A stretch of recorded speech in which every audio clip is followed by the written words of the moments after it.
Assalamualaikum warahmatullahi wabarakatuh. Kami dari kelompok 6 akan mempresentasikan studi kasus PT Nelindo. Sebelumnya, perkenalkan nama saya Sofia. Perkenalkan, nama saya Muhammad Iqbal Abdillah. Perkenalkan, nama saya Monggo. Farisa Ramasari. Saya Vicky Fernando Anggara Putra Kewanto.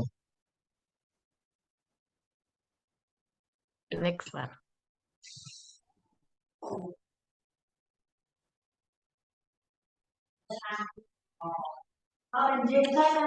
Pertama adalah pembahasan permasalahan. Permasalahan yang ada pada PT Nelindo ini ialah kurangnya catatan laporan keuangan serta jumlah stok pemasok dalam waktu kurun 1 bulan. Kegiatan ini bertujuan untuk bisa mengetahui catatan untuk pembukuan barang secara akurat.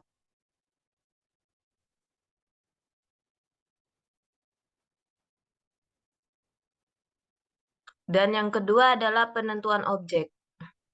Perusahaan ini berdiri pada tahun 2018. Perusahaan ini pada awalnya, tepatnya pada tahun 2016, masih terdaftar di CV, yang dimana distribusinya masih di ruang lingkup kecil dan kota yang dikeluarkan sedikit karena berkaitan dengan pajak. Dan seiring berjalannya waktu, hingga tahun 2018, perusahaan ini terdaftar di PT. Dalam perkembangan ini, di distribusi perusahaan ini di ruang lingkupnya besar dan kota yang dikeluarkan besar. Selanjutnya akan dijelaskan oleh teman saya. Yang ketiga, kita akan membahas hasil wawancara kita. Dalam hasil wawancara objek tersebut, terdapat beberapa jenis produk, di antaranya. Yang pertama adalah produk pertanian dan perkebunan.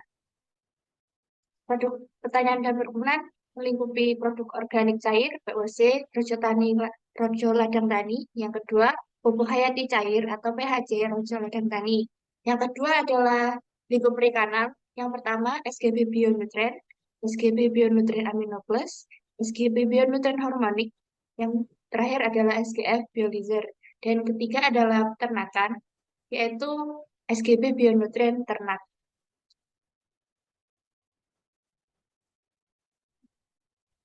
Dalam permasalahan wawancara tersebut, tujuannya untuk bisa mengetahui pencatatan pembukuan barang secara akurat sehingga mempermudah PT untuk memproses data sehingga kami membuat aplikasi kasir yang dimana nanti bagian button aplikasi tersebut terdapat button stok pembukuan barang selama 1 bulan ke belakang. Selanjutnya akan dijelaskan oleh teman saya.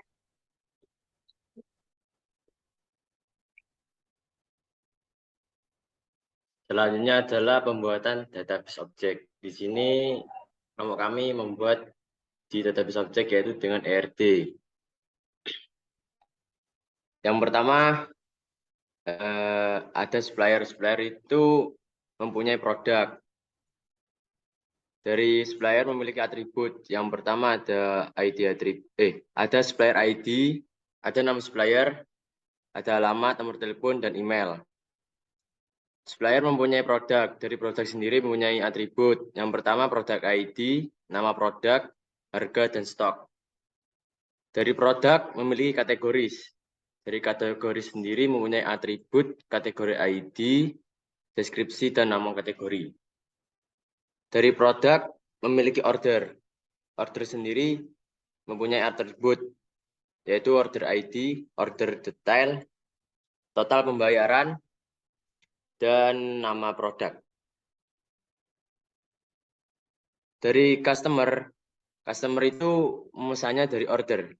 Dari customer sendiri itu mempunyai atribut, yaitu customer ID, alamat, nama customer, dan nomor telepon. Dan order sendiri itu mempunyai order detail. Order detail sendiri mempunyai atribut, yaitu order detail ID dan jumlah produk. Nah, dari order sendiri itu yang melakukan yaitu karyawan. Karyawan sendiri memiliki atribut, yaitu karyawan ID, nama karyawan, nomor telepon, alamat, dan email.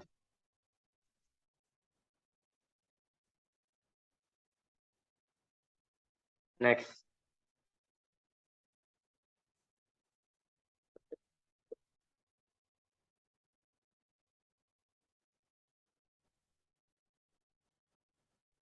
Selanjutnya adalah pembahasan kebutuhan fungsional dan non-fungsional. Kebutuhan fungsional. Kebutuhan fungsional adalah jenis kebutuhan yang berisi tentang proses-proses apa saja yang nantinya dilakukan oleh sistem. Kebutuhan fungsional juga berisikan tentang informasi apa saja yang harus ada dan dihasilkan oleh sistem. Berikut ini adalah kebutuhan fungsional dan dari perancangan aplikasi yang akan dibuat sebagai berikut. Yang pertama, dapat mengetahui perkiraan tanggal pengambilan pesanan. Yang kedua, memiliki fitur untuk melihat riwayat pemesanan sebulan terakhir. Yang ketiga, fitur pencatatan pesanan secara lebih terstruktur dan otomatis. Yang kedua, kebutuhan non-fungsional. Analisa kebutuhan non-fungsional merupakan analisa yang dibutuhkan untuk menentukan spesifikasi kebutuhan sistem. Spesifikasi non-fungsional juga meliputi elemen atau komponen. Komponen apa saja yang dibutuhkan mulai dari sistem dibangun sampai diimplementasikan. Pada analisis kebutuhan non-fungsional dijelaskan analisis kebutuhan perangkat keras, perangkat lunak, dan juga analisis penggunaan diantaranya sebagai berikut. Yang pertama, fitur keamanan berupa login dengan username dan password. Dan yang kedua, lebih nyaman untuk memakai karena langsung mengetahui total harga. Selanjutnya, materi akan disampaikan oleh teman saya. Baik, selanjutnya mohon maaf teman-teman bisa Masih. di-share screen dari laptop saya. Nah, pada menu page tersebut berikut adalah pembuatan desain aplikasi yang telah kita kesepakati dengan klien, yang dimana jika kita tampilan awal itu login, yang dimana nanti jika username atau passwordnya ada yang lupa, kita bisa masukkan ke forgot password. Dan di sini beliau bisa menginputkan nama dan password baru. Nah, setelah nama dan password baru dibuat, kita akan kembali lagi ke menu login, yang di mana menu username dan menu password itu akan dimasukkan. Dan ketika password dan username tadi sudah dimasukkan dengan benar, kita akan menuju ke menu utama dari aplikasi tersebut, aplikasi ini, yang di mana di dalamnya ada tentang kami, produk, pesan, laporan, hingga logout. Yang di mana masing-masing dari tampilan ini mempunyai karakteristik yang berbeda-beda. Salah satunya tentang kami ini menunjukkan bahwa di page ini visi dan misi dari perusahaan ini apa, dan jenis produknya di tabel produk atau di kolom produk. Ini terdapat perikanan, peternakan, dan perkebunan, yang dimana produk-produk ini adalah produk yang diberikan dari klien sebelumnya yang ingin dimasukkan ke dalam aplikasi. Nah, dan di sini ada tabel pesan yang dimana di dalamnya ada informasi nota, nomor nota, tanggal, kasir, dan bahkan di dalamnya ada informasi pelanggan, yang dimana nama pelanggan di sini sebagai contoh Mursid Trihadi dengan nomor telepon sekian di jalan sekian. Nah, di sini eh, kita cukup menginputkan kode barang, yang dimana kode barang tersebut itu sudah terorganisir dalam nama barang. Jika kita menginputkan 004, maka nama barang yang keluar adalah SKF Realizer. Dan di sini kita cuma menginputkan dua kategori, yaitu kode barang dan quantity. Jika kuantitinya di input misalnya ada satu barang, maka hasil outputnya juga 350.000, misalkan dengan harga normalnya. Nah, jika kita inputkan dua, maka hasil yang keluar akan 700.000. Sebagai pun berikutnya. Misal kita inputkan yang kedua ini, contoh nomor dua, kan ada kode barang nomor 008 dengan kode barang SGF Bionaturan dengan harga 450.000, dan kuantitinya diinputkan dua, maka subtotalnya 900.000. Jadi kuantiti itu nanti langsung ke subtotal. Dan di bawahnya ada total. Total itu di mana adalah jumlah semua barang ditentukan dalam satu tabel, yaitu tabel total. Dan di sini ada dua kolom, yaitu kolom cetak dan kolom simpan.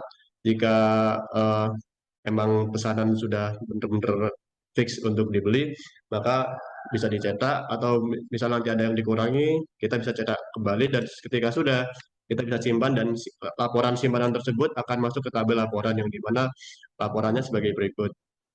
Dan ketika sudah dijalankan dan ingin keluar, di sini kita ada dua pilihan, ada ya dan tidak. Jika tidak, kita akan kembali ke tentang kami, dan jika logout di iya kan, kita akan kembali ke menu login. Baik, sekian dari saya.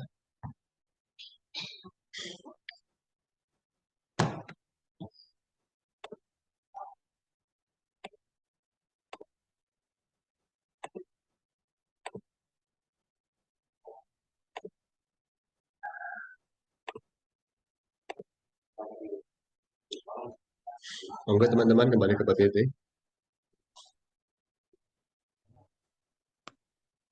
Kembali ke presentasi yang pertama, ke PPT yang pertama, Pak Risa. Baik, revisi desain aplikasi dengan klien sendiri, klien meminta bahwa aplikasi ini untuk di-online-kan untuk menjadi satu platform aplikasi online di Play Store, di App Store semuanya. Nah, sedangkan kita di sini juga cukup untuk aplikasi desktop dan klien itu memang sebisa mungkin untuk membuat aplikasinya secara mobile atau di App Store atau di Play Store juga. Dan validasi desain aplikasi ke objek ini juga menurut klien kita tersebut juga cukup memuaskan dan kalau bisa dikembangkan lagi untuk dijadikan sebagai mobile online atau eh, aplikasi berdasarkan yang telah ditentukan oleh klien. Baik, berikut adalah dokumentasi bahwa kita telah melakukan eh, revisi dengan klien dan mungkin saya serahkan kepada Mbak Sofia.